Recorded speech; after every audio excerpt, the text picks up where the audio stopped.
We're late, but we're live. All right. Welcome. It is now what, 1:15 p.m. Eastern Standard Time here in Virginia. Welcome to the Guitar Gear Locker. And yeah, so today is actually live show 60. We hit the big 60 60, today. that's right. You know. So and also we will have on special guest Jorgan Kristenson, who will be on in a few. So I guess, yeah, before we get going with all that, I mean, I guess it just address the another fallen guitar hero of mine, Phil Yeah. Campbell. Motorhead just passed away a few days ago. And it's funny, I did a post on Instagram about it, and my wife is a huge fan of Phil Campbell, just as well as I am. And she brought it up, a few weeks ago about he's so criminally underrated as a guitar player and as a songwriter. And I was like, yeah, I said, I would consider him one of the great hard rock guitar players ever, and, Right. but yeah, really kind of threw me off guard. And if anybody knows Phil, after Lemmy passed away, he's had a band with his sons called Phil Campbell and the Bastards. And I actually, funny story about him. I met him a few years ago playing a festival. I can't remember, I still keep, it really skips me what one it was, but so typical Motorhead stuff, I guess. I was taking a leak in the toilet, and here comes Phil Campbell walking in, and just goes next to me. He starts taking a leak. Hey, mate, how's it going, mate? And just like start talking to me. I'm taking a leak and just kind of looking at him. Fuck, Phil Campbell. Holy shit. I'm gonna You let know? you, man. But yeah, so I didn't hey want to there. interrupt the urinal story. You hear us okay, Jorgen? Why did I miss that? Can you hear us okay? Hey guys. Hey Alex. Hey Roger. How you Yeah. doing? Good to meet you. Yeah. Doing it. Yeah. Doing good. So I'm well, confused but happy. How are you? yeah. So first Do I look like shit? welcome to Good. the show. This is my friend Jorgan Kristenson of many bands, That Awaken, Sentinex, et cetera, et cetera, et cetera. We can go on That's good. your resume, Yeah. in the Swedish death metal scene. And I guess what's been a couple weeks since I saw you, right? It was Poland. Yeah. That was in Gdansk, Poland. Yeah. So My wife and I did a crazy vacation thing. yeah. Like, hey, we go on vacation, we can see Immolation too in Poland. Why not? So Wasn't the first time. yeah. So good to have you on the show. And before we get into, I want to kind of get into your background and how you got into music and playing guitar. I was just touching on, recently we just lost Phil Campbell of Motorhead. Yeah, that sucks. I know you like the later era of Motorhead, like me as well. So it's really criminally underrated guitar player Phil is. He really doesn't get the credit he rightfully deserves, I think, as a songwriter and as a player, Oh, have to agree there. Yeah. I think with some of my favorite eras of Motorhead is probably the period that did as a four-piece, with both Phil and Virgil. Yeah, that's right. Sacrifice, love those albums. Yeah, and Sacrifice, what an amazing record. Later stuff. And first time I don't know if you got to see Motorhead with Phil or not, but I saw him a few times.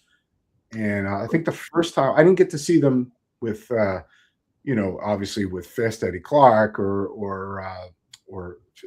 Brian Robertson, but I did get to see them on the Rock and Roll tour, which was with Slayer and Overkill in that's right.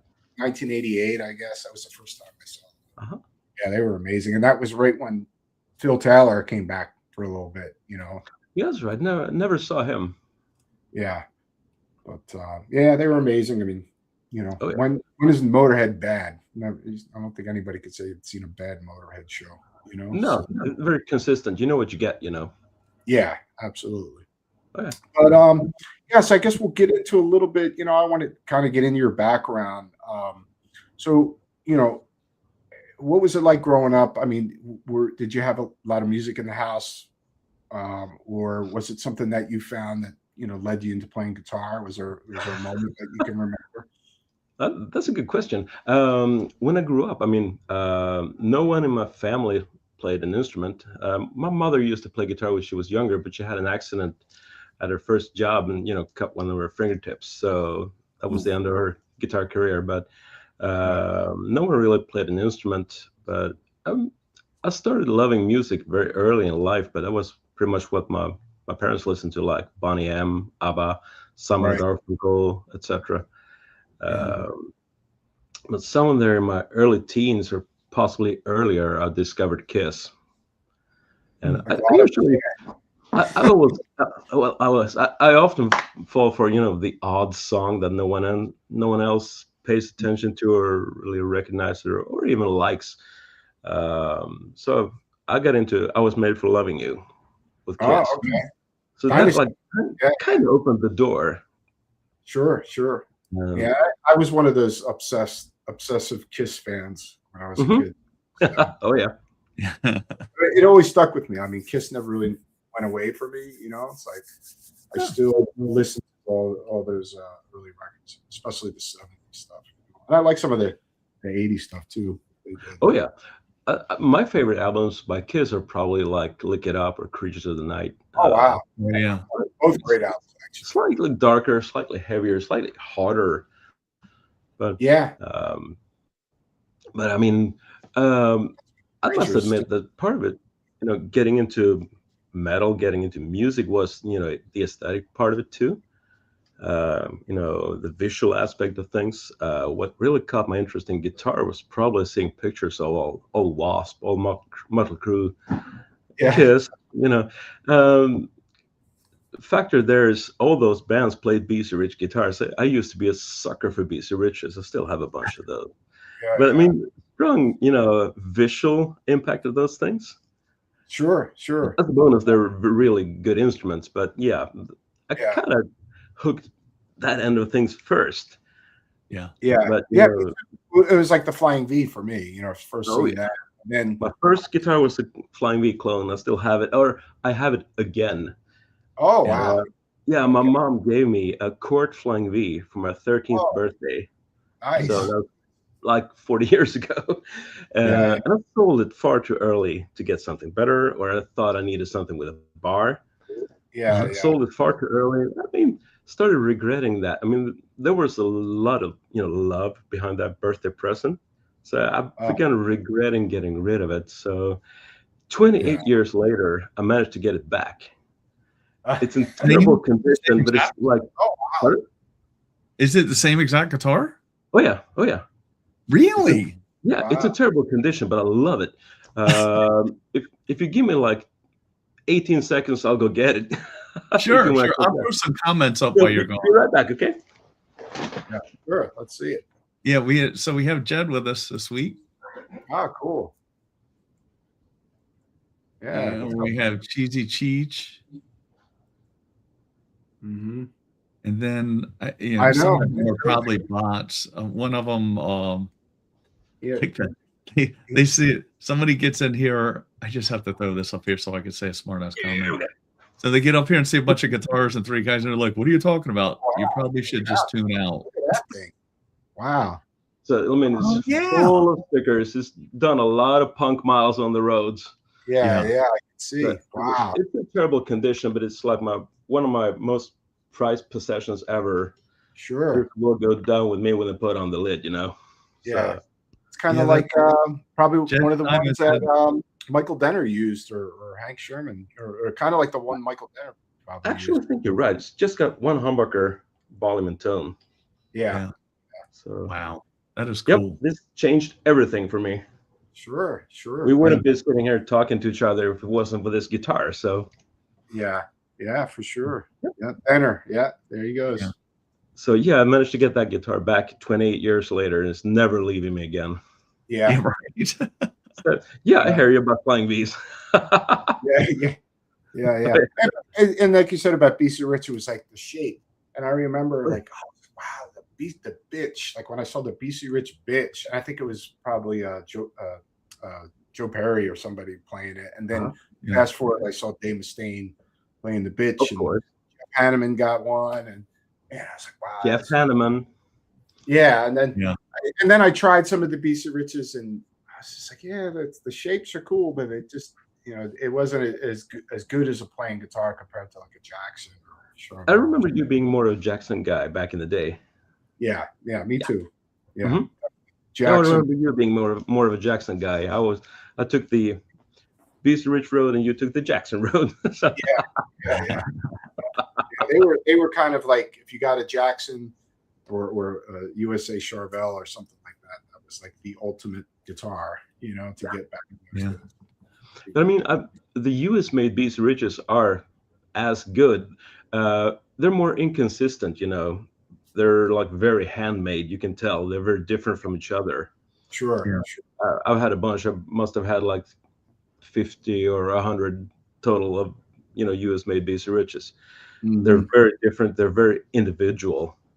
Yeah. So if you get a really good one, it's like pretty much as good as it gets. But they are different from Jacksons and Charvels. Oh yeah, you know, but I played this. A friend of mine owned a gunslinger, Uh-huh. and so it was from the late '80s, and it was a USA one, and that guitar had one of the best necks I ever played on. That's the Beast Ridge, but it was basically they were trying to copy Charvel, you know, at that time period to jump on It's the a hard Shred one for that. bandwagon. Yeah, but man, really great guitar, man. Amazing guitar, actually. Uh-huh. Home single configuration on it. And, It's a basic shredder. yeah, absolutely. You know, so but yeah, let's go back a little bit and let's get into the '80s, and you know, being a part of that scene in Sweden, you know, where you know at the same time was happening in the tri-state area here. There was like a few of us that were playing this heavier, darker music, and then the same thing was going on over in Sweden at the same time as us. So you can kind of bring me back to some of those days, how you got into that whole scene and playing the heavier, darker music. Oh yeah, that was a ride. I was always the goofy kid who got into things for, you know, all the strange reasons. Yeah, we started a band when I was about to turn 16. Ended up being a pretty early Swedish death metal band named Abhoth. It's like we never got anywhere, but I understand we've like earned a certain cult status in like recent years. Now you have kids that work in a music store, sell music instruments. You have kids walking into the store and telling me, "Yeah, I got one of your old demos from the '90s." You do what? It's amazing. So you kind of left a footprint there, even though we never got anywhere.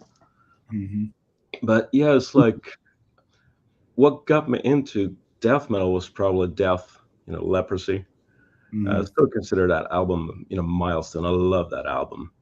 I was more into the US type death metal than I was with the Swedish scene, like Entombed, Dismember, top-notch bands. I just never got into it in the same way as I did with Death, Morbid Angel, etc. Right. Yeah.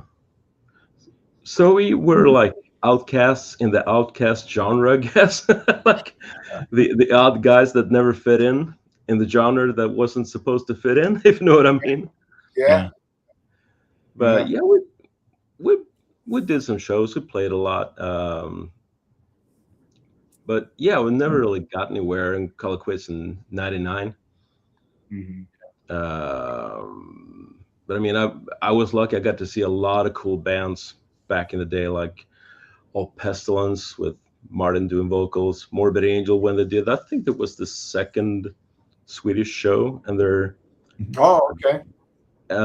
biggest show until that time was like 3,000 people in the crowd, which was amazing for a death metal show in Sweden. You know, Right. Sure, especially back then. You know. Pardon? So, you know, especially back in those days. You know. Oh yeah.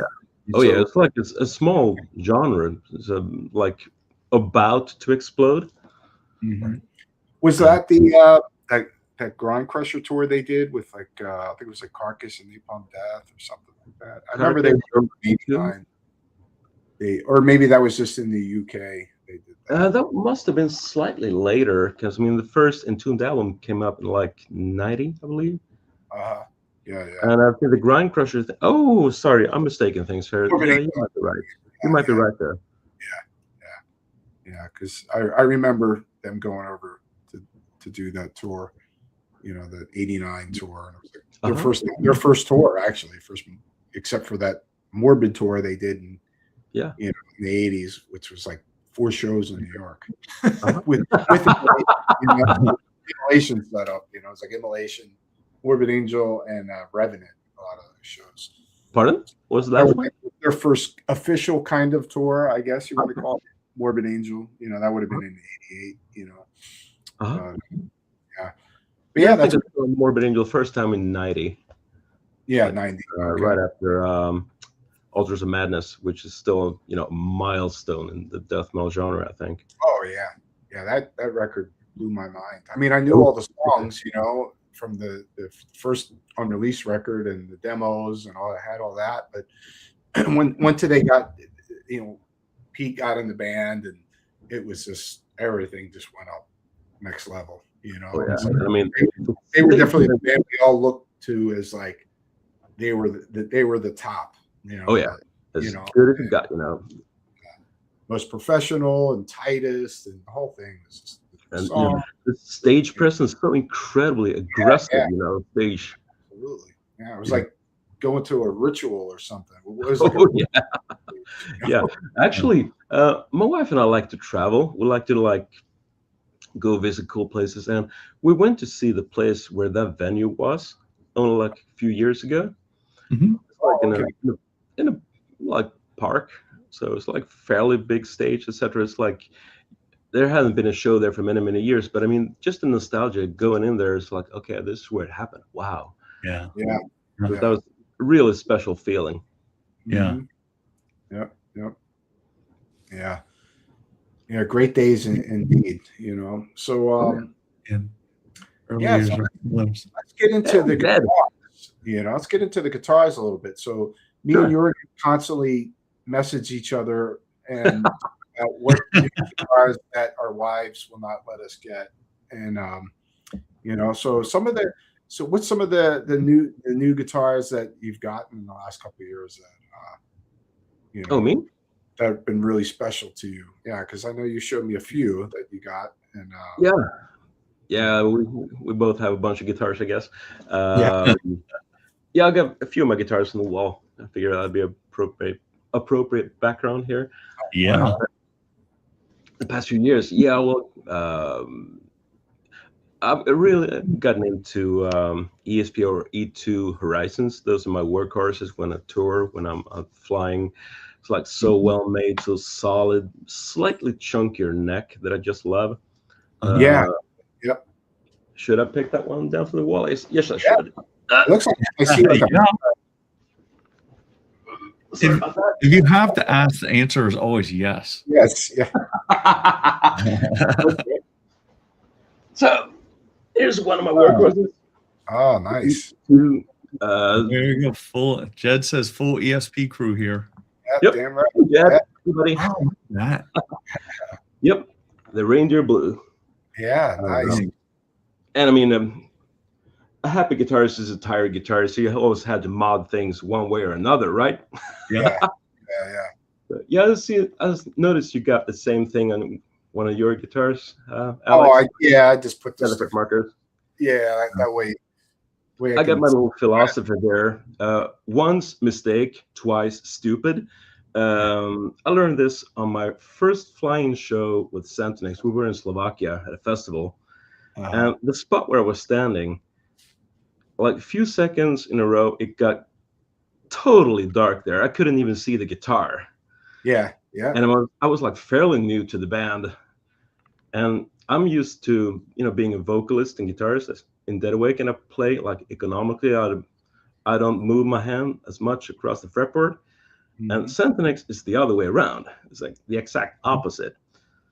And you know, when you can't even see shit, it's like, where's my guitar? It's like, okay, I got to do something about this. So yeah. Glow in the dark side markers. Yeah. Got some FU tone parts. You're familiar with those, Alex? Of course. And Jed? Like the locking screws, intonation screws, little inserts here. We were on tour in Spain, and I had the stock inserts, but stainless screws. And one of those inserts just imploded. Just, oh shit! You know, it just went into pieces in the middle of the tour. And I only had 2 guitars. I had this, and I got a black one too. They're pretty identical, I guess. Yeah. So okay, something better not happen to my backup guitar.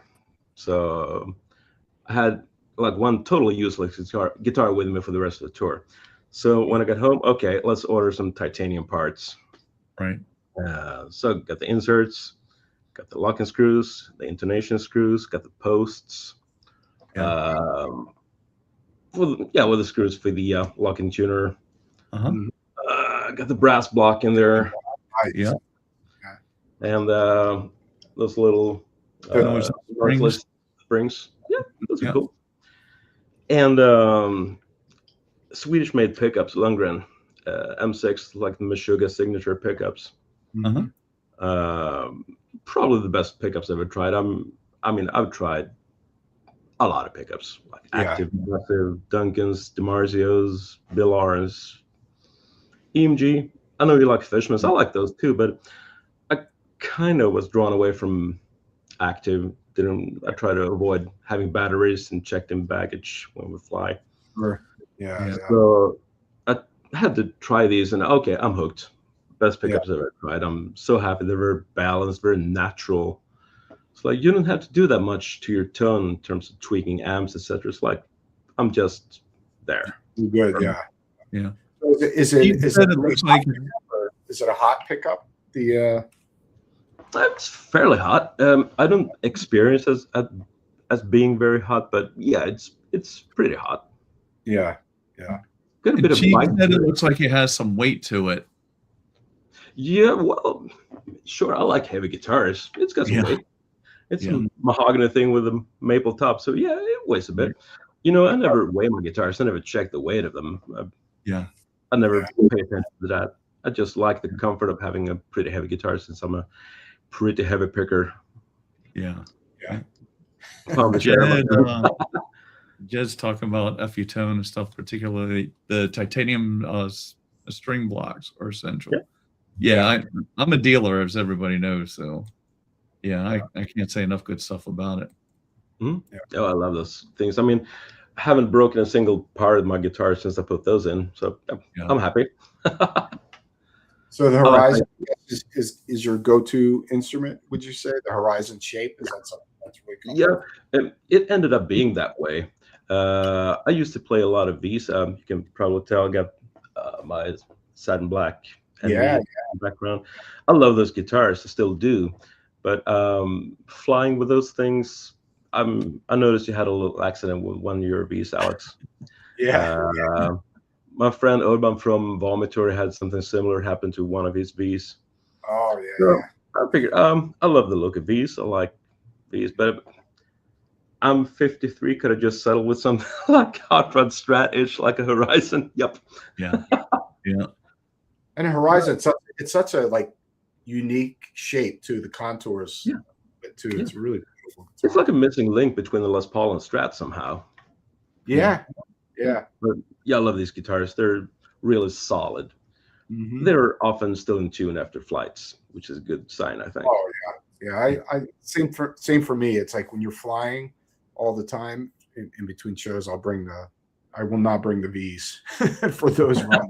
I hear you. Airport every day, you know, with the guitars. It's just never flown with a V so far.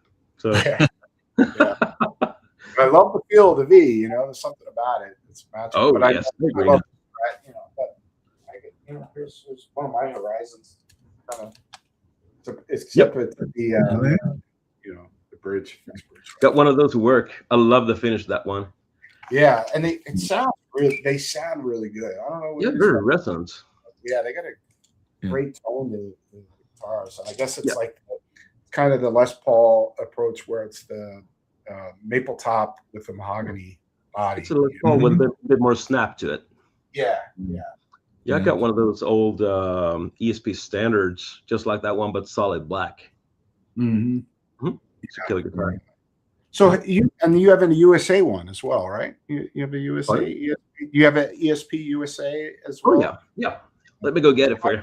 Yeah, I'm curious about the differences between the USA made and the Japanese. I like that V right behind him. I'm gonna throw some comments up. Pardon? Christoph is back with us. Shred Wars with us. Yeah. Jed. Oh, sorry, I missed the comments there. The cases, Jed. The cases, Jed. Oh my God! And those ESP cases. I don't know if you have any of those for your V's, Jed. Like, oh my God, traveling with those things first. Oh, there you go. Oh wow. Yep. US made Horizon. Oh yeah. It's probably one of the best guitars that I've ever touched in my life. Wow. Yeah, that's nice. Yeah, I've had this for a few years. I sold a German-made Warwick bass, a US-made Jackson Soloist, and a Mesa single rectifier to get this one. The price. How do you compare the build to the Japanese? Yeah. It's different. I wouldn't say better or worse. It's different. The neck is slightly chunkier, which I like. It's very solid. It's got a really beefy tone to it. I've done a couple of shows with this. Probably won't happen again. I'm afraid something will happen to it. I'll have to wait 2 years to get one of these. But it's really solid, real fat, real chunky. I think it's compared to Japanese custom shop made guitars. This is beefier sounding, it's chunkier, it's thicker. The Japanese made more sparkle to it somehow, and slightly smaller, thinner necks. Yeah. I like your guitar. Thanks, Jed. Yeah. All But right. yeah, this is incredible. I'm really happy I got this one. Didn't regret it for a second. This is so nice. Yeah. But it is a different beast than a Japanese made one. It's very different from the E2s. It's got this really big volute to the neck. Oh, you see that? Yeah. Yeah. So it feels real solid. Yeah. Right. Which gives me fun since I'm beating the shit out of my guitars. I don't think you're gonna have a headstock break with that volute, right? Never had that happen to any of my guitars ever, actually. Hope it'll never happen. Yeah. Well, it definitely won't with that one. Pardon? And you have those. It won't happen with that one. Well, I'm never gonna fly with this one. Yeah. What's the story with the Strat? Is that a Fender Strat behind you? Oh, the wet one? Nope, that's an ESP2. That's a Vintage Plus. Oh wow! Oh, let's see that. Let me go get it. Yeah. I have to hunt one of those down. I do every time he moves. Is that an urban camo on that V? That is an NV in urban camo. Yeah. I don't think there are more of those made, actually. I think that's the only one. Might be wrong there. They discontinued them. Yeah. You see that? Nice. Yeah. Beautiful. Nice. And I mean, I like Fender Strat, but I mean, it's like I rarely. Right back to you, Jed.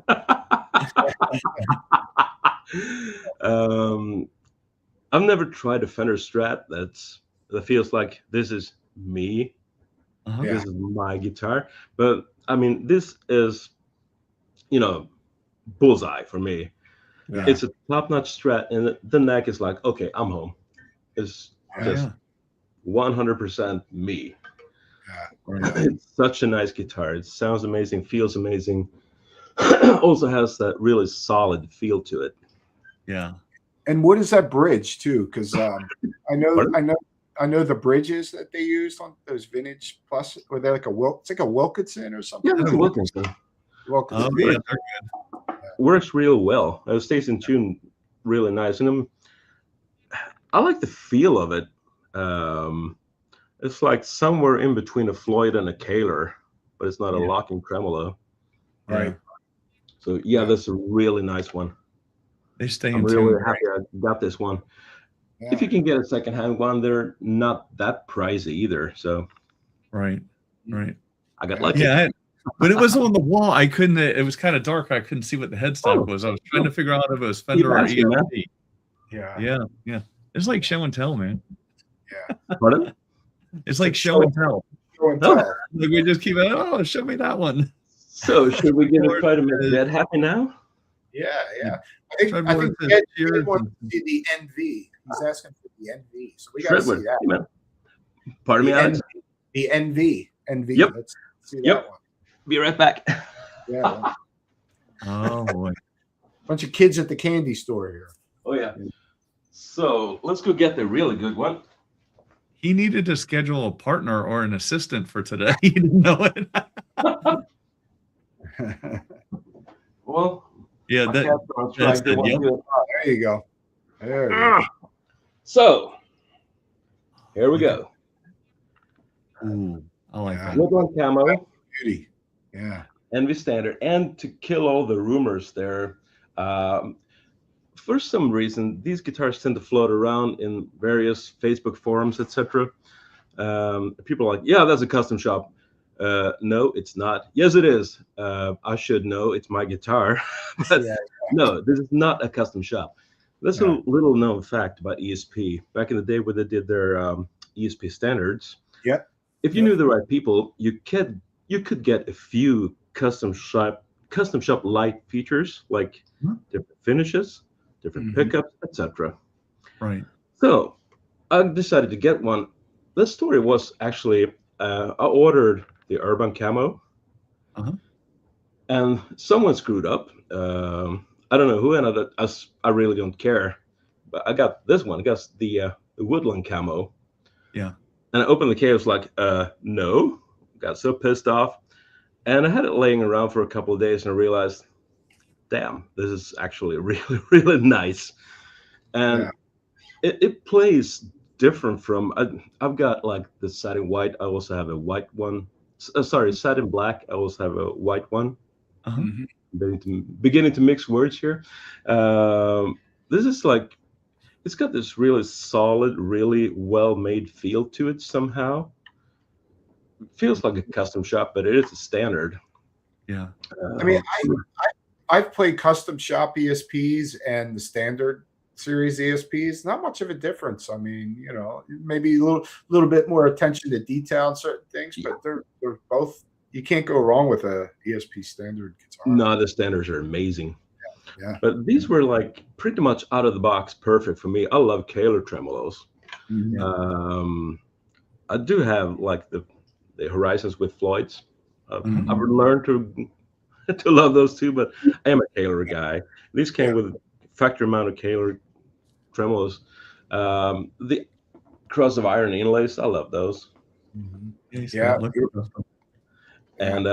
got like the white binding. These usually had like pearl type binding from the factory. You got an unfinished neck on the back, it looks like, right? So Oh yeah. Beautiful. Yep. But I really like this one, so I decided to keep it and order like the Urban Camo 2, which was what I originally wanted. So yeah, I've got probably the only two NVs in camo. I'll go get the Urban Camo 2. Yeah. Let's see it. Yeah, man, I'm a sucker for Urban Camo. I don't know why. Yeah. Jed said he had 2 standard Eclipses back in 2006. He wish he would have kept them. Yeah, you got to get another one, Jed.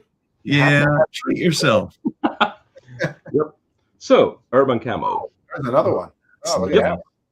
But this is slightly different. Actually, it came with a tone pot, which the NVs only came with the volume and the toggle switch.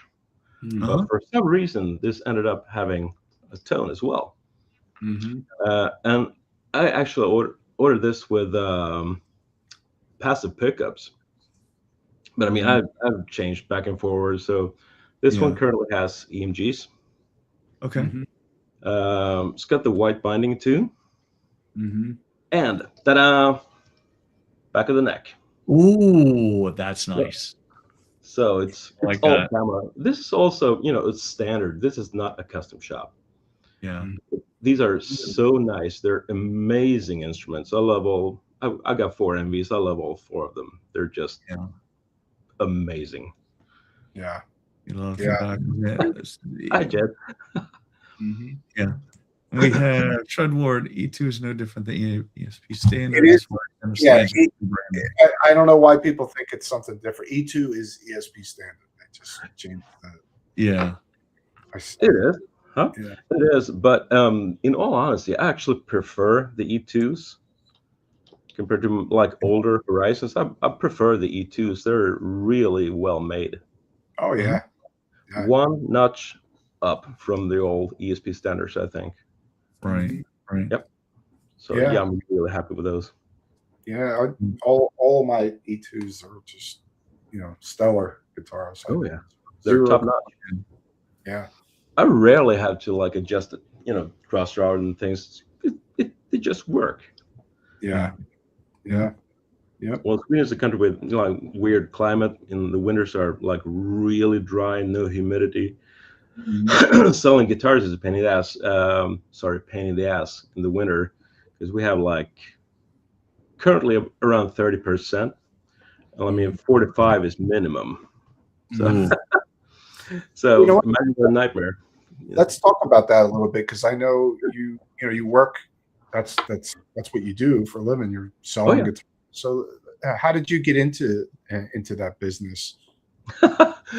Yeah. Okay. Well, here comes the truth. When I was like in my 20s, I finished school and everything.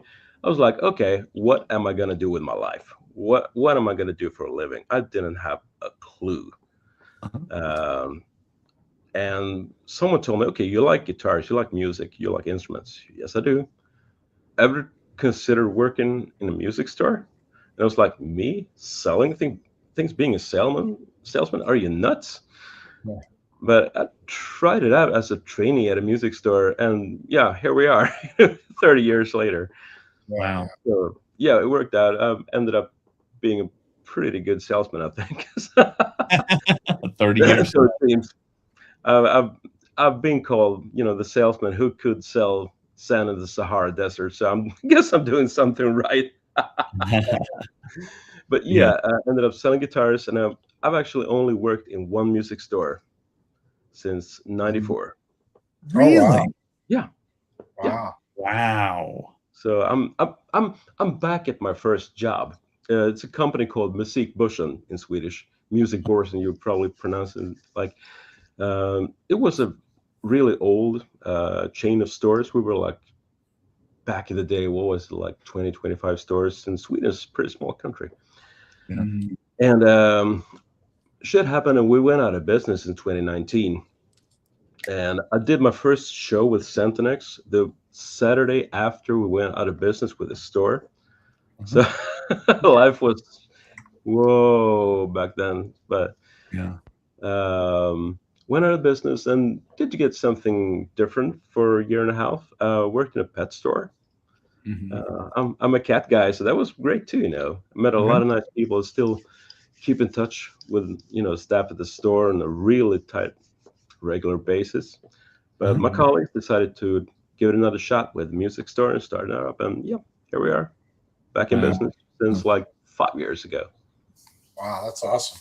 What is I have a question. Let me throw out a couple of these so I don't get too far behind. Arrow 2 that's been Plek. I had absolute best guitar I've ever owned. Phenomenal instrument. And Jed said he's happy for you. So in your store and in Sweden, what is a top selling guitar? Good question. We sell a lot of Fenders. Really? Yeah. A lot of Fenders, a lot of Gibsons. Ibanez. There are trends coming and going, so things change. We've sold a lot of ESPs. I used to be, I believe, the #1 ESP salesman in Sweden for a while there. Wow. So yeah, I've sold many ESPs and LTDs. So. Yeah. What is the biggest trend you're seeing right now with guitars in general? Biggest trend? Actually, I don't have a clue. Okay. I don't have a clue what the big trend is right now. Okay. I get a feeling we're going through some kind of change. Something is changing, but I don't know. We sell a lot of secondhand gear, a lot more than we did in the past. So Okay. if that could be an answer, I would say, secondhand is really growing. Yeah. Yeah. Well, yeah, because does that have to do with like pandemic guitars and the big glut that we had on the market? That Or changed things. people just, I think with me personally, I kind of caught on to, well, if I buy a new guitar, most people keep their guitars, most people like new anyways. So, I mean, you can get good deals on the secondhand market. It's almost like buying a secondhand car, only somebody didn't tear up the car. Or they did. If that was a good analogy, I don't know. Yeah, but I'd say that is the new trend. I think we sell a lot of secondhand instruments. Yeah. There's better margin than that. Every product is unique when you're selling secondhand. How would you compete with this one? Right. If it's secondhand, there's only one of these in the world, as far as I know. Right. So I mean, how do you put the correct price tag on that? That's kind of difficult. But how do you compete with that? It's a unique product, Yeah. So I'm interested to see what your opinion is of this question. Solar guitars are pretty solid for the price point. What's your thoughts on solar guitars? Yeah. They're good guitars. They're not for me, but they were really good. I see a lot of people playing those. So yeah, that's kind of a trend, I guess. I would say maybe for the price point, but I had one, the pink guitar, Alex. Yeah. Pink black splatter. Was that had or have? Had for a very short. It was a trade. It was a trade, and Alex, what did I have it for? Like a month. Something like that. Yeah, and I didn't even have a problem with it being pink black splatter. It was okay. It looked cool. It just felt, I don't know. To me, it felt cheap, and I'm sure, like there's a higher end side of Solar that I didn't have. I haven't tried those, but I mean, I have a lot of friends playing those guitars. I mean, they're nice guitars. Oh yeah. They're not for me, but they're really nice guitars, Yeah. Let's see. The next question from Cheech. What was your worst customer complaint about guitars? Oh boy, I can't wait to hear this. Yeah, well, I bought a Slash signature guitar. I bought a Slash signature amp. I have the same type of pedals that Slash has. Why don't I sound like Slash?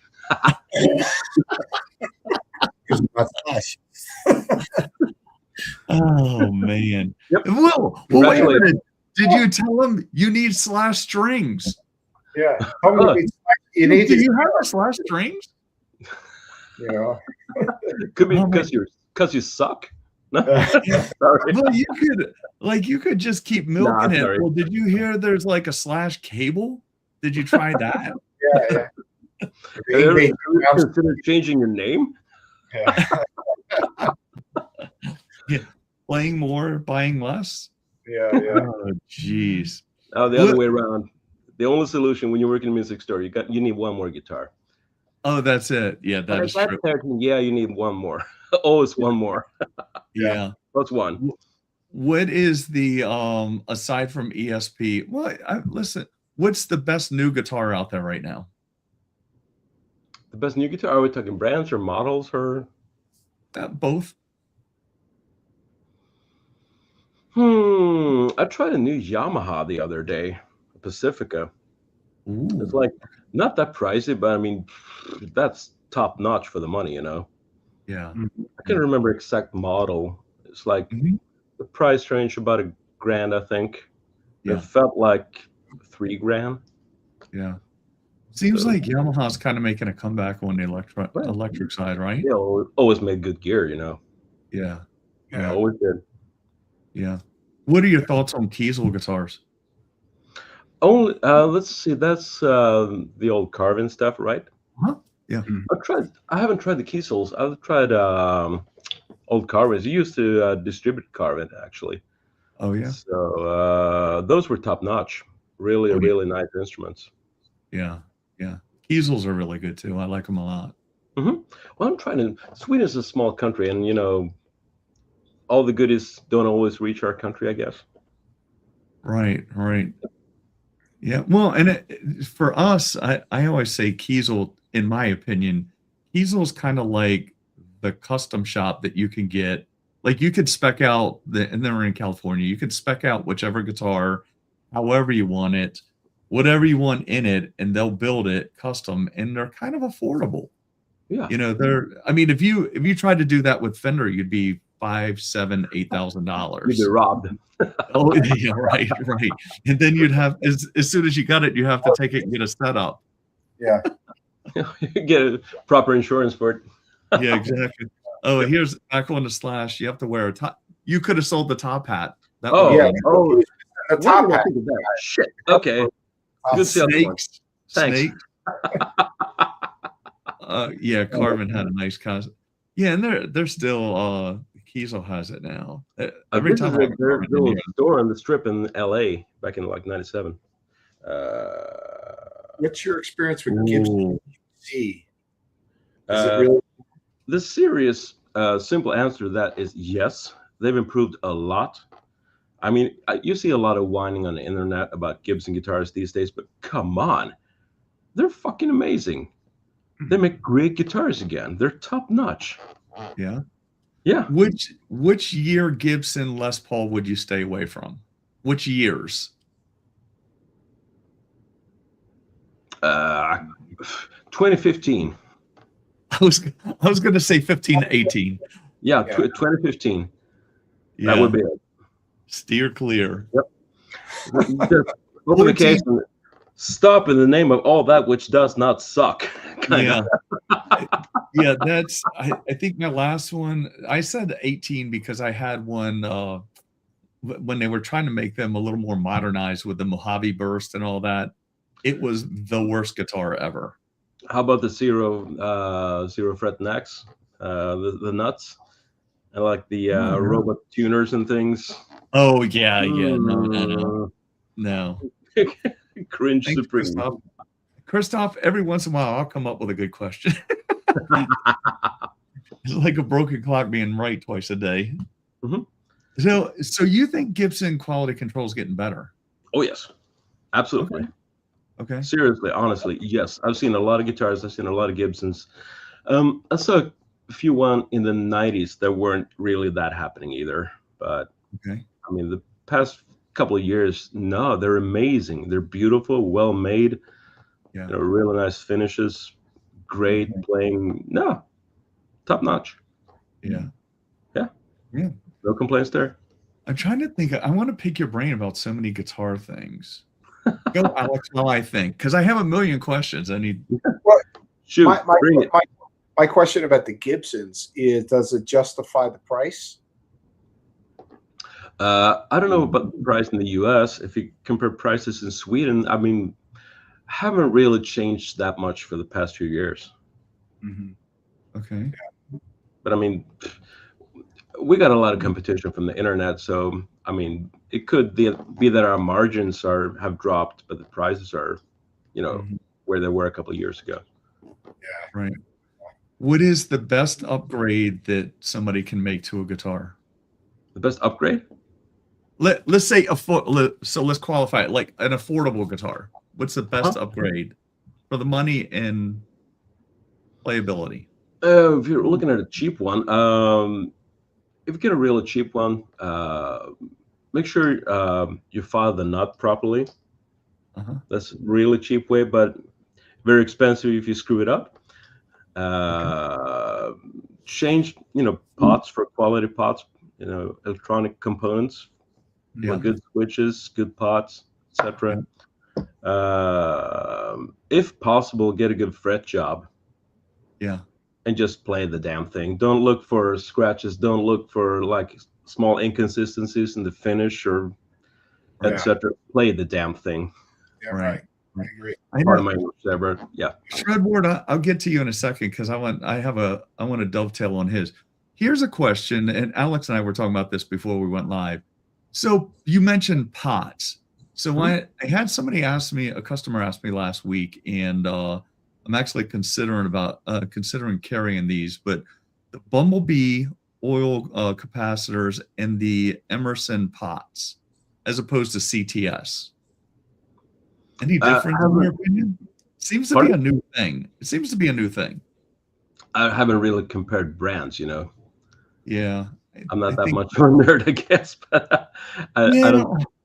Well, I had somebody ask me the other day, and then I started looking into it. I was like, oh, maybe I'll do a couple, just do a wiring harness for one, but I didn't know if, when I talked to Emerson, I don't even know if they could put it in words why theirs are better than CTS. Now I know import, like the import alphas in the CTS, you said that's a good upgrade. Some of that has to do with the taper, right? Well, something. It does make a difference, you know. Yeah, yeah. But yeah, those parts are actually more important than people think. But make sure when you buy a guitar that it resonates well. It's got a good acoustic tone to it. That's a good start, you know. Right, right. And if you can't judge that yourself, bring someone in who's got good ears for it. That will make a difference. Right. So Shredboard has Gibson got a Plek machine in last year. Oh, welcome to the 21st century, Bob. All right. So, and I want to dovetail into that question. So, Plek machines. So, Plek machine, hand fret leveling, which is better in your opinion? It's like 20 questions. Oh no, shoot. No, I'm fine. I could sit here for 2 more hours, so no problem. We may. Pardon? We may. You never know. You never know. Plek thing is good. It's great. I've tried a few guitars with that. Yeah, it's fine. I also tried. I have a friend who's like probably one of the best in the country of doing fret jobs. There's something more organic about the feel of a real man-made fret job. But we're talking nuances. It's like the subtle little details there. Right. I would probably prefer having, man-made. But I agree. hey, I'm old school. I'm Mr. Analog. Yeah. So I kind of prefer that way. It feels safe having, a human doing it for you somehow. As long as he knows or she knows what he or she is doing with it, Right. Well, and I think I was watching, this has been a while ago, I was watching Phil McKnight, and he answered that question, and he said he thinks that a person can do it as well as a Plek machine, but not 1,000 times in a row. You're going to miss something. That's a good point. That's a good point. Yeah, that was the best I've heard it put, Yeah. Like over and over and over. Smart answer, Yeah. Yeah, that's true. We have another one. My friend who builds guitars. It feels like it was created in a lab. The lab rat guitar. I'm curious about that. I've never had that done. That's a good point, actually. The consistency of doing it 1,000 times. Right. Humans have bad days. Yeah, don't have to like it, but those are facts. That's true. Well, but there's also things that humans, like the Plek machine, consistency, it has it. And it's going to do it the same way every time. But I'll give a good, for instance, yesterday I had a customer drop off a Telecaster. And he does this bend that's like look like a 14-step bend. He's way up in there. And when he hits one spot in the fret, it gets a little dead. So, and that's something, how do you program that into a machine? Very simple. You need a fully flat fretboard, no radius whatsoever. You're all set. Yeah, right. So let's see. I'll go pick another guitar while we're at it. Yeah, sure. Yeah, let's see. Well, I'm shooting the questions because usually I get these questions, so I get to turn the tables now. Enjoy. Whether in Sweden lead to selling more Evertune equipped guitars? That's actually a pretty cool question. Yeah, not really. No. No. Those one, tweak the cross rod. Oh. Yeah. Now see, and It's funny. So here on the East Coast of the United States, we all whined about this winter because it was so god awful cold and the humidity was so low. It was. Oh, geez, it was rough for us. For us, yeah, we had a bad winter. You guys were do it. It was actually when I was. If I'm having a winter, I'm having a bad one. I hate the winter. Oh, I know. That's a good way of putting it. I know that guitar. That is a beauty right there. That's a Snapper, right? Snapper. Yep. Oh yeah. Nice. It's an original series, so it's made in the custom shop. It's definitely on my bucket list. One of those guitars. Oh. Yep. This one has been a nostalgia to it for me. As I mentioned, we went out of business with the store, and it was like a really rough period in my life. Professionally and emotionally, it was like, yeah, it was a rough one. And a few colleagues of mine in another city, like a couple of hours drive south of here, opened a new store way before we did. The pandemic kind of screwed things up there. And I went to visit those guys. I said, hey, I gotta go check the guys. We're all friends. And they had this beauty in the store secondhand. So it ended up going home with me. So yeah, this one's got a special place in my heart, I guess. Yeah, that's a nice guitar. How do you compare that to the Vintage Plus?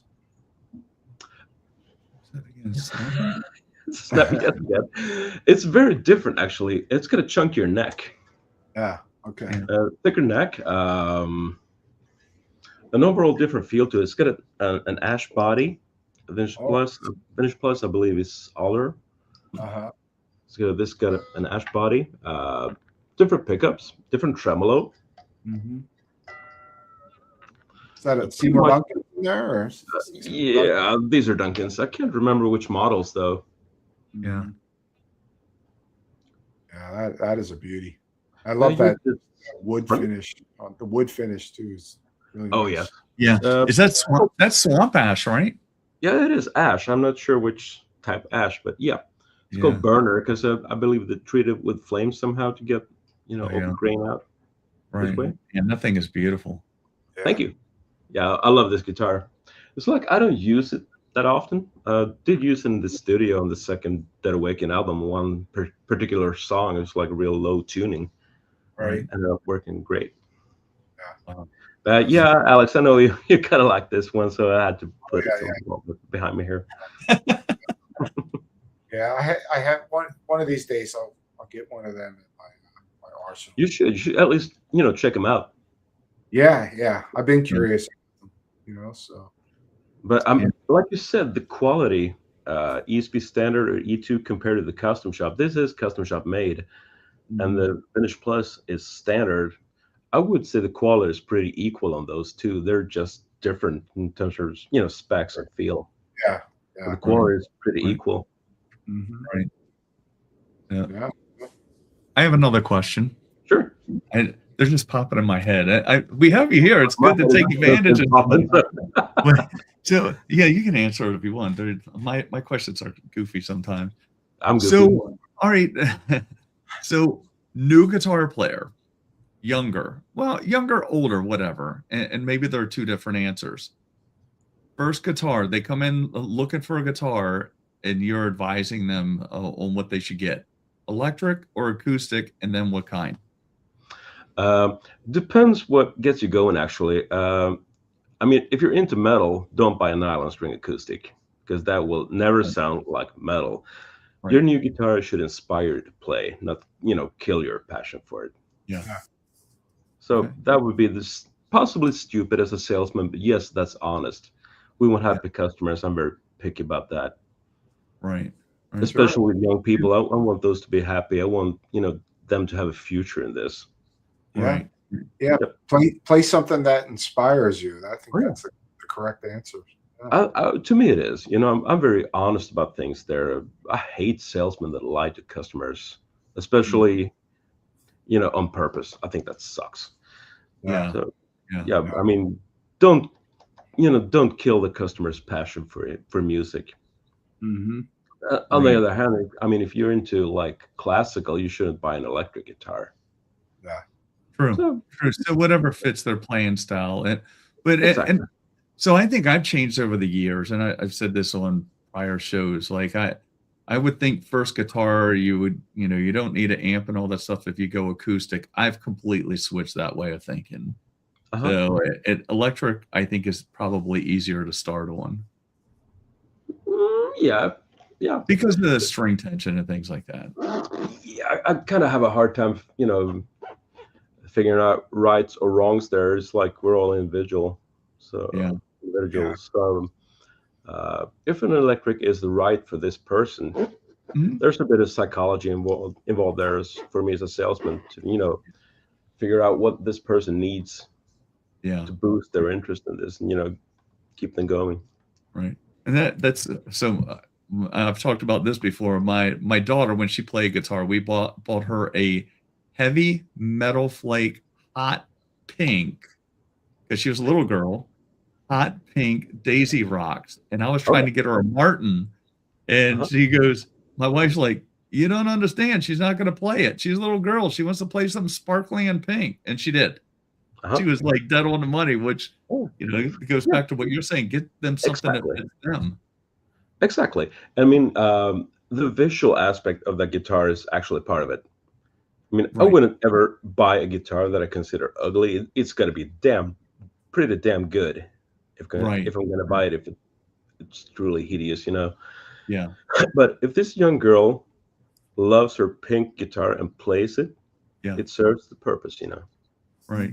No, it wasn't long. She went through the pink one and then into a purple Paul Allender, so it didn't take her long to get out of the pink. Paul Reed Smith, right? Yeah. But we still have the pink one. It's nostalgic. One day she'll say, "There's my first guitar." So Christoph says, "Do you guys still sell a lot of amps?" We're going to get into the debate now. Oh, that's a good question, actually. The answer, honestly, is no. We don't sell as many amps at all these days. We got all these little digital toys. 100-watt stacks. That's been a while. So Jed knows I'm baiting here we go. in. Yeah, don't look at me. You know I play rectifiers. No, he knows it's me. I'm fishing right now. Oh, you're the bad digital. Oh, I'm the one that'll be like, oh, here we go. We're going to talk about pushing air. So can you push air without a tube amp? I'd rather not. Push air. Let's keep it tubes, boys. This is me. I like tube amps. I just like to troll them just a little bit. He said, yeah, well, that's so sad. On the tour we just did, Jorgan, Marduk and Mayhem, no amps, first time doing that. They were going. We were the only ones with tube amplifiers on the tour. Yep. It sounded good, but it, not my thing. I'm proud of you. Yeah, I want tube. Yeah, me too. I'm the same way. That's on the rider when we do flying gigs. Always two tube heads for guitar. Period. Yeah. I don't think I've done a gig with solid state even or digital in like 20 years plus. Did you go through that little period in the 90s where it was the rack mounts and power period? Yeah. And the thing is like that was such a 12 units. And then all of a sudden it's just like went back to straight into a Marshall head and hearing the tubes and that natural gain and distortion versus that digital sounds. I mean, some really cool sound effects and all, but there's no comparison to me. Yeah, I used to have like a 12-unit rack full of Mesa gear and shit. I'm a Mesa guy. I've been playing Mesas since '92. I used to have a rack with like Mesa Strategy 400, like 2x200 watts tube. Yeah. Like quad preamp. I've had triaxes. I had triaxes. Yes. I had two triaxes running in parallel for a while. Nice and cheap rig. I had tons of rock drum gear, Me too. etc. The voodoo valve. Do you remember the voodoo valve? Oh yes, yeah, and it's digital chameleon brother. Yeah. Yep. It sounded pretty good actually, but something happened. Something like kind of wet. I shifted gears in here, and I realized, okay, I'm using one tone. I don't do any switching. Yeah. Is there a good point in having a 12-unit rack for me? Mm-hmm. Yeah. I mean, how can you look yourself in the mirror without feeling pretty damn stupid when that thought pops up in there? Yeah. So, when we were recording the first Dead Awaken album in the studio, my tri-axis preamp kind of screwed up, went shit. So we had, ship it into service, into repair for a few weeks in the middle of recording. Thanks. So I had to redo all the guitar tracks. After that, I just borrowed a rectifier head from work, and I was like, oh, okay, I'm home. This is it. Never look back. No more rack. So Jed said it's okay. The two guys are pretty. Yeah, and I'm just. So usually people give me shit in the comments about saying that. So now I just say it every week, just to mess with people. I'm that guy. If you say black, I'll say white, and vice versa. Oh, the D word, D for digital. Yeah. 6-string. They do a Kemper, and he gets buried by real amps. He should turn the volume up. Ooh. Well, Shred, that's kind of interesting, actually. I used to be heavily into Devin Townsend. I still am. Jed, you should know that. I went to see Devin live a few years ago in Stockholm. As always, puts on a killer show, but something about the sound just wasn't right. You've probably been there at a show, and you can just tell that something's wrong. Sure. Looked on stage, Kempers.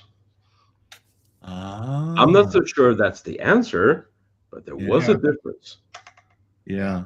And I've only seen Devin play tube amps before that, with Strapping and Aladdin as a solo artist. So up until that point, great guitar tone. It still sounded great. There was just something missing. Something was different. I couldn't quite put my finger on. And it kind of proves it, actually. You look on stage and realize, okay, those aren't tubes. Yeah. I mean, we have another question. You know what, Alex? I just realized, I think it's great having him on today and being able to shoot all these questions. But now I'm thinking, oh my God, all these questions, I'm going to have to sit here and write them all down in the notes. It's fun doing this. I'm sitting here going 1,000 questions. What did you think of? All right, so next one. Tubes are cool. Look, we price a lot of money, especially for younger players. Yeah. So that's a good point, which brings up another question to me.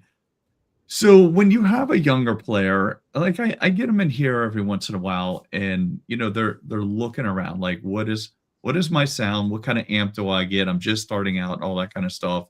So sometimes I tell them, you can go in and get some modelers online and kind of figure it out and get you close before you go make the big purchase, right?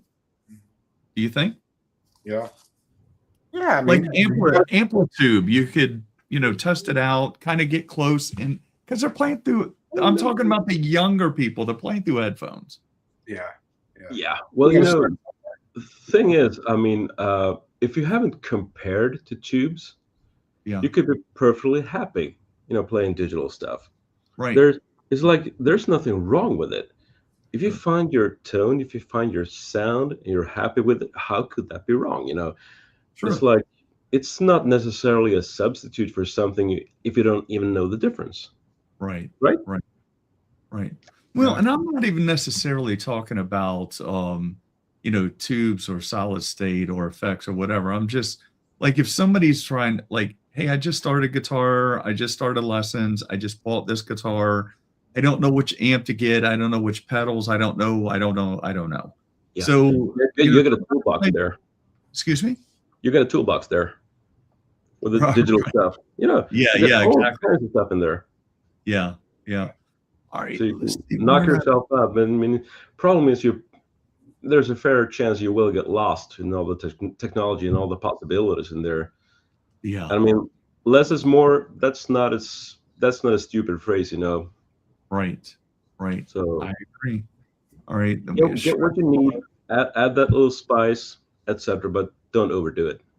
Yeah. My friend was running this Kempers with a Sorry. 2 scoops of ass. We need to. I think you said that before. It was hilarious. We need to get that put on a T-shirt. 2 scoops of ass. Your digital stuff isn't cheap. No, not at all. No, but it still sucks hard. Yeah. And then true. All right, so I have another question. So he's like this guy with the questions. No, shoot, come on. Okay, well, I mean, you can't really go. I couldn't ask this question to anybody over here, like at Guitar Center or Sweetwater, because you're going to get a canned answer, you know. So when somebody comes in and they have their wife with them into my shop, and they're like, "Hey, my wife just doesn't understand why I have to immediately bring my guitar in after I buy it for a setup." Why is that? I always like the analogy I use is like going and buying a new car, and the salesman saying like, "Hey, on the way home, get an oil change." Well, you know, you wouldn't buy a Ferrari and refuse to change oil, would you? Well, yeah, but you wouldn't do it on the way home. Well, if you buy a Kia, what we're doing with guitars. Yeah. I bought a Kia and had to do that. So yes. No. Sorry. Well, you know, guitar setup is not a one. It's like you don't do that on one occasion. You have to do it constantly. It's wood. It's organic. Yep. Living in Sweden is kind of easy to explain that because I mean, wood shrink when it gets dry. Yeah. And I mean, if you look at it like a Strat, the neck is made out of 2 pieces of wood or more. Those won't shrink as much when it gets dry, right? So what happens? Right. So I mean, you have probably different humidity in your home than we do in the store, since we have humidifiers there that still doesn't do enough good. But so yeah, you have to maintain your stuff. Yeah. Do you think manufacturers set the action high in the stores intentionally to hide defects in the fretwork? How do you mean? Like, do you think the manufacturers, and I think it could go 2 ways. So do manufacturers set the string height higher when they're out for sale to hide like high frets, imperfections in the fretboard? You mean deliberately? Yeah. Nah, not really. Well, there are probably some people that do, but I have a hard time believing that. I mean, you don't want your brand to look bad, would you? I don't know. It depends on who it is. Maybe 1 or 2. I think some of them just don't give a shit, tell you the truth. Martin Guitars. You manufacture guitars for the wrong reason then. What's that? You manufacture guitars for the wrong reason then. Well, I think sometimes they're so big they get complacent. You know, they're like, well, people are still I'm gonna bag on Martin again. Martin Guitars are like, some big ass head like mine is still gonna buy a Martin, even if it's when he gets it and takes 3 to get it. People are still gonna buy Martins no matter how bad they are when they come in. You know, I just had a bad experience. I won't go over it again. Well, we could go on with Kia cars then, okay. I just got a random text, and I guess we could pick your brain on what you think about this.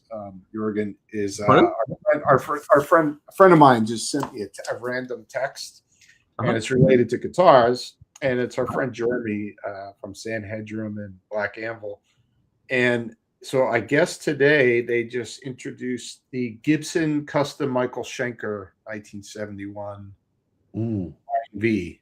I don't know what the price point is, but it looks pretty nice. So I don't know. Were you aware of this? The Michael Shenker V limited edition that they just put out? I haven't seen it yet. No. Yeah. So he just said, I guess it just got they did a video of it today actually. Ah, okay. Gotta check that out. What But are we guessing? 20,000? One yeah, more guitar that I'll never afford. what do you think? What do you think the price point's going to be? It's 50 guitars, limited to 50. Oh, That'll I'm be gonna- pricey. I'm going to say 25 US. I was gonna say about 10, but that's probably not enough. Yeah. That you know what? Let's 10? get that 27. 10 is going to be the scaled down version of it, and then It was shitty fret job, right? Yeah, that'll What's be the that? standard series guitar. Standard Yeah, the series will be standard. and the custom shop Murphy Lab will be probably 25. I'm Mhm. thinking.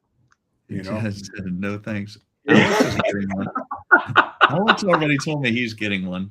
If I was worth $1 billion, not even millions, but if I was worth $1 billion, I'd buy the guitar. Why not? Kirk Campbell will buy two. Well, Kirk Hammett has the guitar. He Yeah. has the original 1971 Shenker guitar. So Yeah. they probably got it off of Kirk to do the specs. You know, when they, Alex, what you said before about custom shops compared to E2s. Sorry, I'm back at the ESP camp again here. I got reminded about that when I saw Kirk Hammett's name. We did have a Kirk Hammett signature custom shop guitar in the store for a while. You know, the one with the orange sticker that says hot something. Oh yeah. Like beaten to shit. I personally don't like the looks of it, but that could probably be like top 3 guitars I've ever tried. Oh wow. It was so well made. I mean, the fret job on that is like off the chart. And Next level, different planet, you know. Aren't they kind of aged a bit? Is like the neck aged a little bit? Not that I could think of, not visually. Yeah. Okay. But I mean, that was something else. I didn't really pay much attention to the first cut. I don't like the looks of it, but as an instrument, holy shit. Yeah, I mean, there's something about too. There's old ESPs too. You know, it's like the 80s ones and early 90s. Like I was Maverick. You know, it just the neck is just nothing beats it out of all my guitars. You know, it's like still can't be beat. You know, something. Well, it's been played for quite some time too. That does things to it. Well, yeah. that did it as well. But yeah, there's something about there's old ones too. You know, it's like this.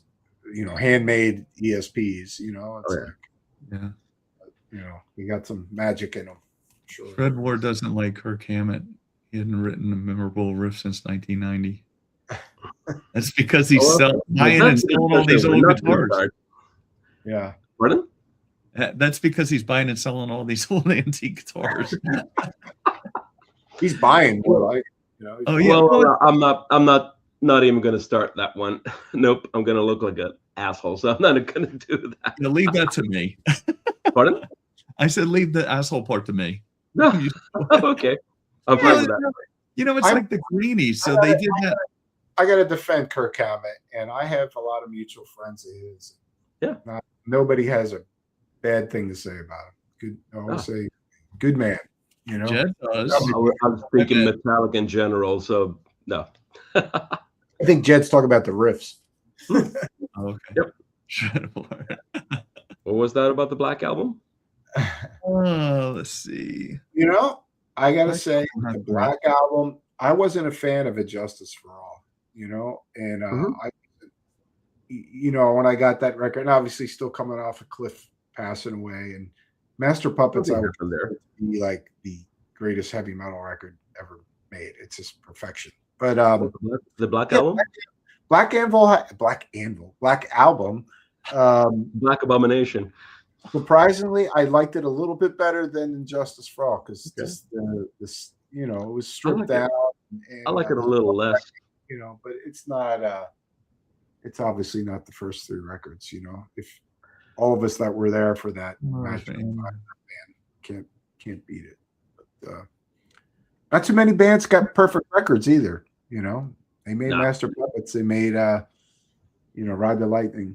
Yeah. We had that discussion before when we met in Gothenburg, actually, in 2024. Okay. I know you prefer Master Puppets, and I prefer Ride the Lightning. And same with Ross and Bob, right? Ross and Bob love Ride the Lightning. Yeah. They're right. I'm Master Puppets guy, but I love it's. Oh, but that thing about music stores, we're not allowed to play Stairway to Heaven. Yeah. Stairway to Heaven has nothing compared to Nothing Else Matters. Oh, or Enter Sandman. I'm sure that's another one. Enter Sandman. I thought that was going to be it. Nothing Else Matters is far worse. Yeah. In terms of working in the music store. Yeah. You have 3 notes, and it's like, okay, I'm going to the shitter. That's the Stairway to Heaven. Yeah. So in Sweden, what are the forbidden riffs in the music store there? Well, I'll make my own rules there. Okay. Nothing else matters. Nothing else matters. Nothing else matters. No. Well, anything from the Black Album. I'm actually getting really tired of hearing Master Puppets. Okay. Yeah. Yep. It's like to the point where I don't really want to hear the album anymore. That's because of that TV show, probably, right? The Netflix show. It's what I forget what it is. The Netflix show. The kid that played it. Haven't seen it. So. Stranger Things, right? Oh. I've never watched it, but I know it was a thing here for a while. Like all the kids were playing. So they did make custom shop Beast Rich guitars for it with NJ Series on the headstock. So you make a custom shop guitar that says NJ Series, which is Nagoya, Japan originally, on the headstocks. So you make a custom shop guitar to make like a cheapo Korean made guitar. Hey, don't throw rocks. I accidentally bought one. Accidentally? It's a long story. I was going to wind pickups and put it in it, and it was going to be easy. I didn't care. My daughter said it looked cool. And then I looked at it on Reverb. This is a Black Friday sale here in the U.S. And I looked on Reverb and saw how much they were reselling for. And after Reverb fees, I made $1,000 on that guitar. Oh, wow. Yeah, because I didn't like it in the first place. I just got it to wind pickups and throw it in it. Mr. Does anybody know? I don't think I ever knew the answer to this. So speaking of BC Rich, NJ, what did the NJ stand for? NJ. Nagoya, Japan. Oh. Yep. Ah, okay. Yep. And I remember. I remember being in Florida in like late 80s with my mom. And someone in the music store said, "Yeah, it's the New Jersey series." Nagoya, Japan. Yeah. Oh, okay. It is Shred Ward. Look at him, man. He's loaded for bear. He's calling everybody grandpas. Okay, so you were 6. Okay, that means I didn't meet you at Cliff's last show, right? Shred Ward? Well, to make you feel, if it makes you feel really young, I saw Ride the Lightning tour. I just put a post about it yesterday, which I'll always envy you for. Yeah, the only time I saw Metallica, Wasp and Armored Saint. I would have loved to see that. They were on fire in '86 too. Oh, what Shred Ward has to understand? It takes a lot of courage and work to get to this age, right? Oh yeah. You just get here and live to tell about it. We just don't realize that you're getting senile. We don't realize we're old. It hasn't made it to our head yet. We all still think we're 18. Well, our bodies don't think that. I'm still 22. Body feels 120. Yeah. Pardon? I said our body feels 120. At least mine does. Yeah. Brain feels pretty good. Everything else is going to shit. I need to change the juice box here. Well, I think I'm a. You know what? I think I stymied myself on questions when I realized I had to document them. No, I think I ran out. Pardon? Or Jed said, "Hold my Geritol." And what's Geritol? I don't know. Is it like an antacid? Yeah. It's like a medicine. Yeah. Well, He's giving away his age. I used to hear my parents talk about that. 36 years old. Yeah. I've stopped feeling old. I'm just having fun. Yeah, yeah, Oh, yeah. yeah. I mean, I had Alex and I talk about this. I think when I remember my dad at my age, he just seemed older. Like I think we're still like at my age, we're still riding skateboards. My dad would have never been caught on a skateboard. Yeah. Never yeah, tried he it, said actually. Geritol. I was right. It is, and I thought it was. Most people say like Rolaids or Tums now. But Jed's older than us, Jed. maybe. Geritol. What else you got? Geriatric something. Yep. Yeah, probably So was. what do we got in the future? Jorgan, you know, another Dead Awaken release or stuff with that, or what do you got going on? Should get starting on something like that. It's like inspiration been running kind of low there for a while, so we need to get things started again. Playing a show on Saturday will probably be inspirational. Oh, nice. Yeah. Where are you guys playing at? A city called Gävle. It's like 2 hours drive north of here. A band called Moth are having the release party for the new album, and the drummer plays with me in Santonex, so it's like a family thing. Nice. Did a show with those guys almost a year ago, and top-notch band, really great guys, so they'll be fun. Yeah. That's great, Cool. man. Yeah. Anybody else have any questions before we go?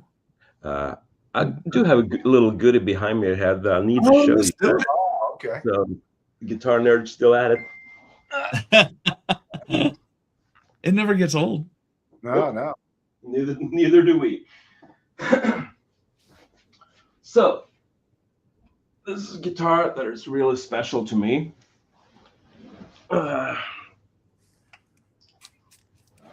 This is a piece of from like early 80s. Yeah. One out of 175 made, I believe. Oh, wow. Yep. And I've Wow. had this since 1991. The summer there. And it went into death. You probably recognize the shape from Chuck. Yeah, of course. Yeah. And you're gonna like this. You're gonna like this, Alex. My good friend Pat Ranieri from Hellwitch. Yeah, Pat. Yeah. Found this one for me at a pawn shop in Fort Lauderdale in late 90s. Oh, nice. Yeah. And pardon? Oh, wow. And so he gave you the tip and got the guitar for you, or? Yeah. So I sent him the money. I mean, this was long before the internet, long before PayPal and things. So I don't know how we worked that out. And he kept it under his mother's bed. That was a better neighborhood. Until me and my mom came to Florida like 7 months later to go on vacation. So I picked it up and brought it home, and I still have it. It's still in really good condition. Wow, that's nice. Changed the hardware to black. It was chrome when I got it. Yeah. And you don't see many of those stealths. No, there aren't that many made, like 175. Yeah. So since you're into fixing guitars, you'll like the location, the strap on there, Roger. The balance of this thing, despite the body being real small, the balance is amazing. Really? You want to hang it like this, it'll stay that way. Yeah. It can like tip forward a bit, but the balance. That's what I was thinking when you showed me where the button was. I was thinking it would tip. Yeah, it kind of does, but but that's okay. It's better than a dive. Nope, no neck dive on this one. Yeah, and it's all maple, so it's got a pretty like specific tone to it. Yeah, that's nice. Yeah. So thanks, Pat. Still have it. Yeah. Love Pat. Oh yeah. See, Jed said that's the real. He's talking about the guitar, real deal. Yep. Oh yeah. So Cheat says, do you collect guitars just to collect them, or do you use them for a purpose? Good question, actually. I've played most of my guitars live at one point or another. I do have too many guitars to be considered totally sane, I guess. Don't play. I haven't played this guitar for many years now, but I can't part way with this it won't happen. I love it too much. It's got a Right. great story to it. But considering how many guitars I played live, I would say I got 4 guitars that play live, Yeah. and the rest is short. That's a bit of a collection, I guess. But I've sold a few of my old riches throughout the years. It's been under my bed in its case for 3 years. I haven't touched it. Will I miss it? Probably not. Yeah. Yeah. Well, and working in your field for 30 years, you have opportunities. You have buying opportunities, you know? Oh, yes. And selling opportunities, of course. Yeah, yeah, true. Yeah. But yeah, no, I would say I have a bit of a collection. But I picked up my old black custom shop Beast Rich Bitch like a year ago. Hadn't touched it for years. Hmm. I just strummed it and realized the tone of this thing is off the chart. Yeah. Strings are all dead, but it still has this nice resonant tone to it. Yeah. So there's no way I'll part ways with that. If I sell it, I'll never see it again. So Right. Yeah. How many guitars do you have? Good question. Next. Well, more than 2, less than 30, I'd say. That's funny. Well, it's honest. Yeah. I got more than. Well, wait a minute. The real question: how many more do you need? Just one. There you go. One more. Yep, One more. Yep. He knew the answer right off. Oh yes. 30 years, remember? But, yeah. Well, it's funny. When we were waiting to go on, Alex and I were talking. I was telling him I have my eye on 2 right now, and I'm trying to talk myself out of them because I don't need them at all. What's that? Well, not buying 2, one or the other, and they're completely different guitars. Uh-huh. But Yeah, well, funny thing is about my Envies and my Horizons. See, I got 4 Envies, and they're all pretty different in terms of feel and sound now. Yeah, they're still very consistent, but they're still different. I could probably do a blind test and tell the difference between those 4. right. Oh wow. Right. But they're still very consistent, Yeah. Well, there you go. Yep. Oh, anybody have anything else? If we don't, we've been going 1 hour and 32. And we could probably go for another hour and 32. I don't know. I don't know. For you, it's nighttime. You're rolling in We could night. do it all over again since we're all senile. Yes. We'll start asking the same questions. Hmm. No, Alex and I are still trying to get used to doing these while it's daytime outside. Uh-huh. Yeah. So we used to do this at 9:30 at night. Now we're doing daytime shows, so it's a little odd. Yep. Jed says, "Fun episode." Thanks. Yeah. Roger got to do his rapid fire question session. Yeah. Oh, have you started yet? What's that? I Have you have started more. yet? I have more. We'll Sure, have you shoot. back on, and I'll ask you the rest of them. Yeah. Pardon? I said we'll have you on again, and I'll ask you the rest of my questions because I have you know how it is when you're sitting working on a guitar, your mind is just always like, I wonder why this is like this. I wonder why that's like that. Wonder what's for dinner. Yeah. Wonder what's for dinner. Yeah. I wonder when they're gonna come pick this up. No, it's a great episode, and we'll cut it. Yeah, thanks for joining us, everybody. I know at the beginning we get weird comments, but that's every week. That's just YouTube trying to find an audience. So these are the people that join every week. Thanks for joining us, and like and subscribe if you haven't. And we'll see you next week. Thanks a lot, guys. Truly.